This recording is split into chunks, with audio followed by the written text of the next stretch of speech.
За дараалсан 2 ба дараалсан 3 гэгүүлэгчийн дүрмийг ярилцахаар бэлтгэлээ. За эхлээд дараалсан 2 гэгүүлэгчийн дүрмээ харцгаая. Дараалсан орсон 2 гэгүүлэгчийн 2 дугаарх нь хэлний үзүүрийн энэ хоолойн гэв хоёрын аль нэг нь байвал шууд залган бичнэ гэсэн юм дүрм байна. Тэгэхээр хэлний үзүүрийн энэ гэдэгт наа, нэ, но, нөө хоолойнгийн гааго хамаардаг байгаа. За тэгэхээр энэ дүрмийн тулгуур тэмдэглэгийг ингэж бичсэн байна. Г дээр нэмхэн хэлний үзүүрийн наа, нэ, но, нөө бас гааго. Энэ 6-гийн аль нэг нь байх юм бол ихшиггүй бичнэ. За ген гээгүүлэгч гэсэн үг. Тэгэхээр эхний гээгүүлэгч, 2 дахь гээгүүлэгч нь наа, нэ, но, нөө эсвэл гааго байх юм бол ихшиггүй шууд бичдэг байна. За жишээ үгээ харъя. Авга, алга, торго гэдэг энэ нэр үгнүүд бол энэ дараалсан 2 гэгүүлэгчийн дүрмээр бичигдсэн нэр үгнүүд байгаа. За 1-р гэгүүлэгч нь вэ, 2-р гэгүүлэгч нь хоолойн г буюу гаа байгаа учраас шууд залган бичсэн. За 1-р гэгүүлэгч нь ил, 2-р гэгүүлэгч нь мөн адил хоолойн г байгаа учраас шууд залган бичигдсэн. За энэ нэр үгнүүдийг дараалсан 2 гэгүүлэгчийн дүрмээр тайлбарлаж болно. За дараа энэ ягаанаар тодруулсан үгнүүд бол үйл үгнүүд байгаа. Тэгэхээр сур, өг, бод, бич, гар гэд дан гээгүүлэгчээр төгссөн үйл үгнүүд байгааг ажиглаж байгаа.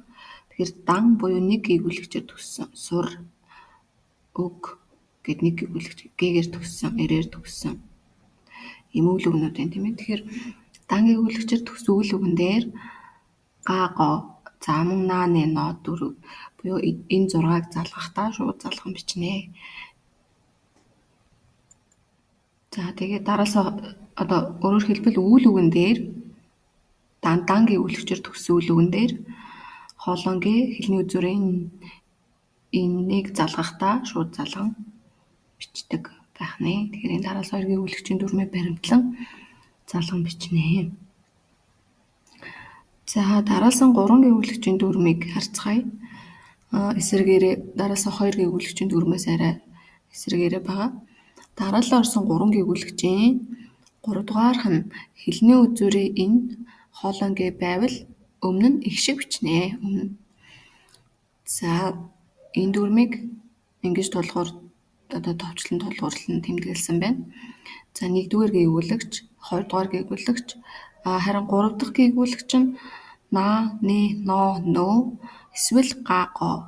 Энэ 6-гийн аль нэг нь байх юм бол өмнө нь их шиг бичиж өгөх нэ. Өмнө их шигтэй бичигднэ гэсэн үг. За тэгэхээр энэ дүрмэд хамааралтай нэр үгнүүд, жишээ үгнүүдийг харъя. Бортог, чандаг, эрдэнэ, жинхэнэ, янзаг, зулзаг гэд. За эдгээр нэр үгнүүд бол дараалсан 3 гэгүүлэгчийн дүрмээр бичигдсэн үгнүүд байгаа. Энэ 1-р гээгүүлэгч, 2-р гээгүүлэгч, 3-р гээгүүлэгч нь хоолойн г буюу го байгаа учраас өмнө их шиг авсан. За чандаг дээр мөн адил 1-р гээгүүлэгч, 2-р гээгүүлэгч, 3-дугаарх нь хоолойн г байна. Тэгэхээр өмнө их шигтэй бичигдсэн. За эрдэнэ дээр бас адилхан 1-р гээгүүлэгч, 2-р гээгүүлэгч, 3 дахь нь хэлний үзүүрийн энэ буюу нэ байгаа учраас өмнө их шиг авсан. Тэгэхээр энд байгаа балархай гишгнүүд дараалсан 3 гээгүүлэгчийн дүрмийг баримтлан бичсэн учраас энд балархай гишиг бичигдсэн гэж тайлбарлана. За харин үйл үгнүүд дээр өөрчлөгд, бодогд, үзэгд гэд давхар гээгүүлэгчээр төгссөн үйл үгнүүд байна.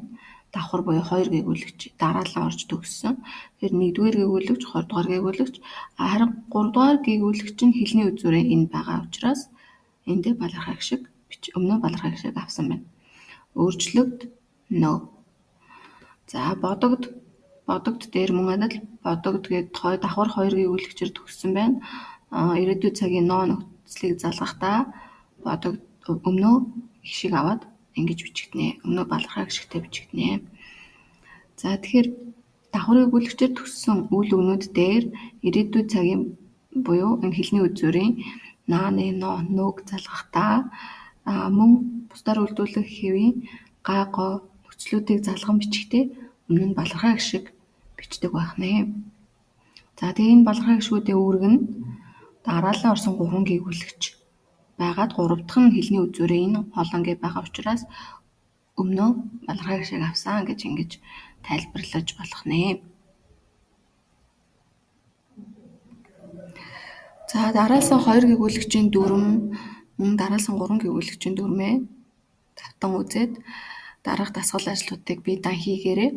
За эхний дасгал ажил нь энэ нөхцлүүдээ үйл өгнүүд дээр залган бичнэ. Залгаж өчгтэй дараалсан 2 гээгүүлэгчийн дүрмээ баримтлах уу эсвэл дараалсан 3 гээгүүлэгчийн дүрм баримтлан бичих үү гэдгийг анзаарч бичнэ. Хоёрдугаар дасгал нь за дараалсан 2 гээгүүлэгчийн дүрмээр бичигдсэн үгтэй хэсгийг нь олох юм байна. А би хоёр аль нь вэ? Тэгээд яг биш гэж байгаа дотроос яг аль үг нь дараалсан 2 гээгүүлэгчийн эсвэл гээгүүлэгчийн дүрмээр бичигдээгүй үг байгаа вэ? Тэр үгээ олж бас тайлбарлал их зүгээр. За дараалсан 3 гээгүүлэгчийн дүрмээр бичсэн байгааг батлаарай гэж. Тэгэхээр батлаж харуулахдаа үгийг ер нь нөгөө үндэс нөхцлөөр нь салгаж зааглуул их зүгээр.